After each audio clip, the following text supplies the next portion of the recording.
Hey everyone, in this video, I'm going to use leaf spring to forge a sword.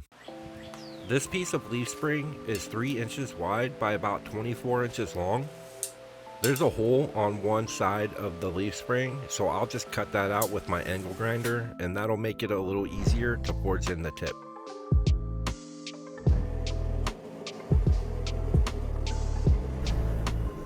I'll use my log splitter press and start forging in the tip.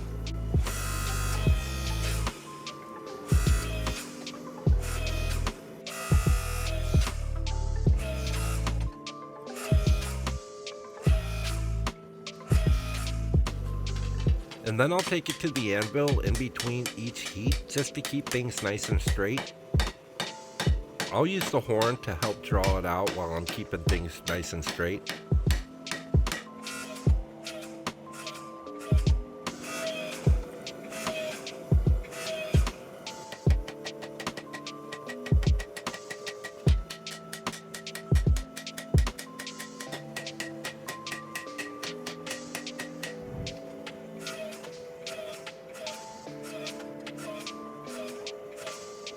Once I get over halfway done, I'll let it cool down, then flip it around and start working from the other side.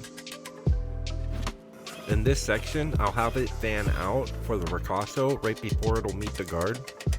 I'll use the horn on the anvil again just to dial that part in, and then I'll go back to the press and start forging in the tang.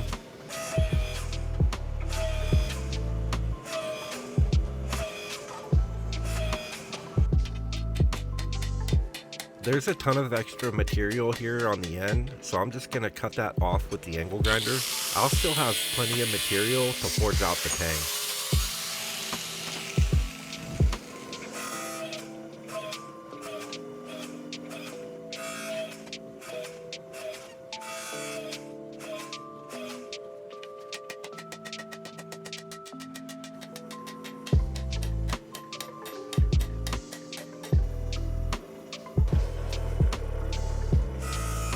I'll use bolts and washers in the dies as kiss blocks to help keep the same distance.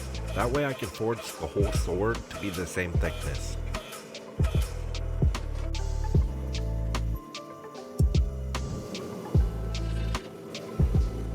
I thought I was done, but there was a little bit of a bend, so I put it back in the forge and heated up the section just to make it sure it was perfectly straight before I move on. And I still ended up with extra material on the tang, so I just used the angle grinder and cut that piece off.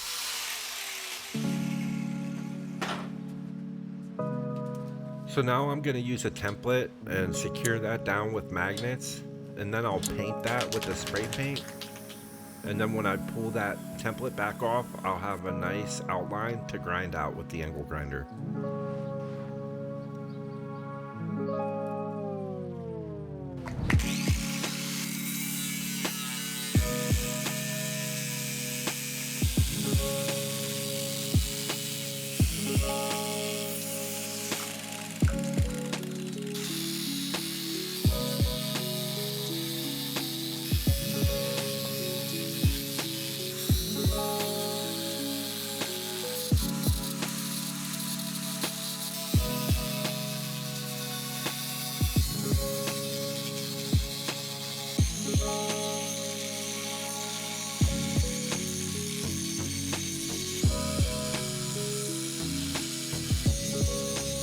Once I'm finished cutting out the rough profile with the cutoff wheel, I'll switch to a grinding wheel and remove most of the scale. Then I'll switch to the large contact wheel on the belt grinder and remove the rest of the scale that way.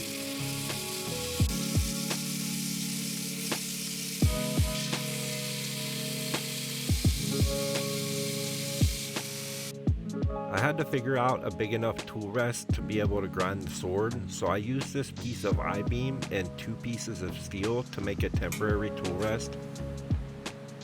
And then for my jig to do the surface grinding, I just used an angled piece of aluminum and then clamped it on one side and then used bolts to keep it from slipping.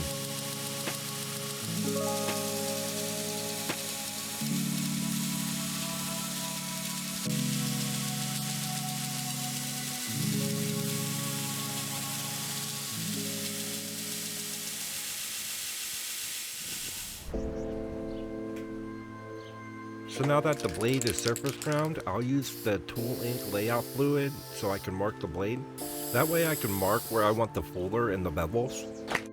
I needed a long enough straight edge to mark the center line, so I ended up using my drywall square, and then I just marked where I wanted the fullers. Then I set up the small contact wheel to be able to grind right down the center line.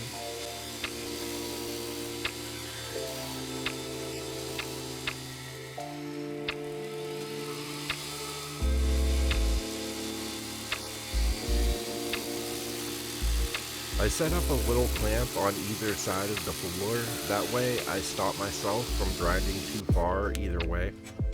I had to dial in the contact wheel back and forth until I was able to get it to match all the way down the fuller.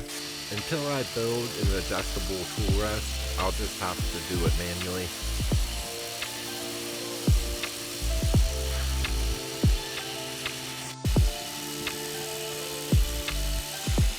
This is definitely by far the longest fuller that I've ever had to grind.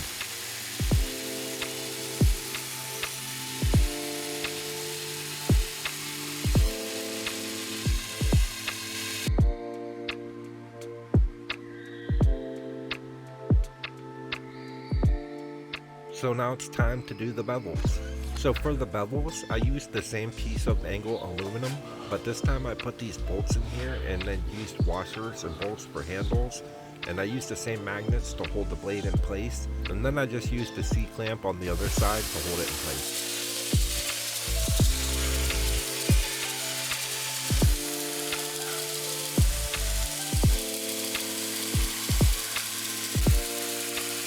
When I grind the bevels, I make sure to leave the edge about the thickness of a quarter. That way when I do the heat treat, I don't have to worry about a super warp or anything like that.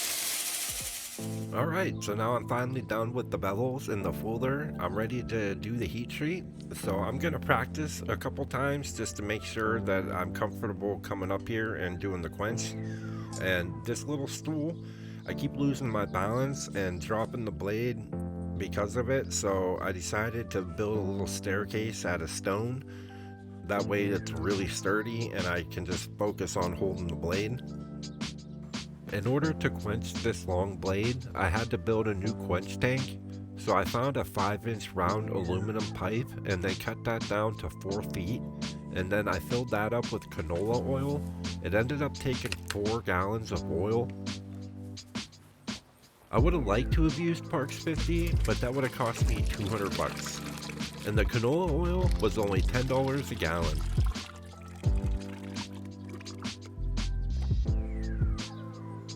I used the torch to heat up the oil to about 120 degrees.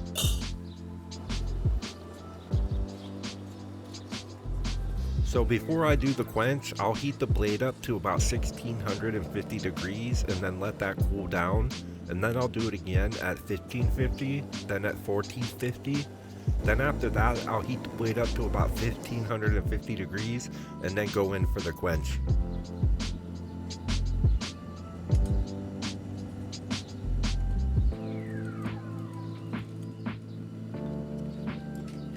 And when I pull it out of the quench, I put it in this jig just to help keep things straight so I don't catch a big warp. So after tempering the blade back to a straw color, I cleaned up the bevels and the fuller on the belt grinder.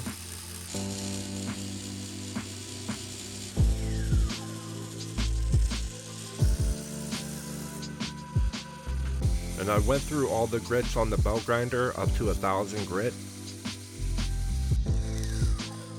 Then I switched to hand sanding. I started with an 80 grit and worked all those scratches out from the belt grinder.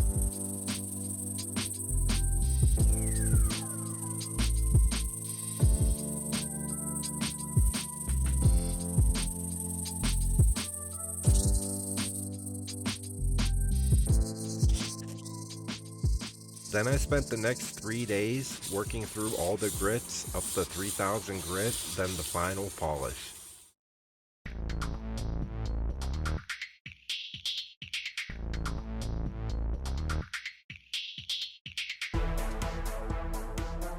Thank you so much for watching, especially to the end. I really do appreciate it. In the next video, I'm going to etch a floral pattern down the center of the fuller, so definitely stay tuned for that. And if you do like the video, please click the like button and subscribe for the next video. Like I said, I'm going to etch the fuller in the next video, so I think that's going to be really cool and bring the blade to another level.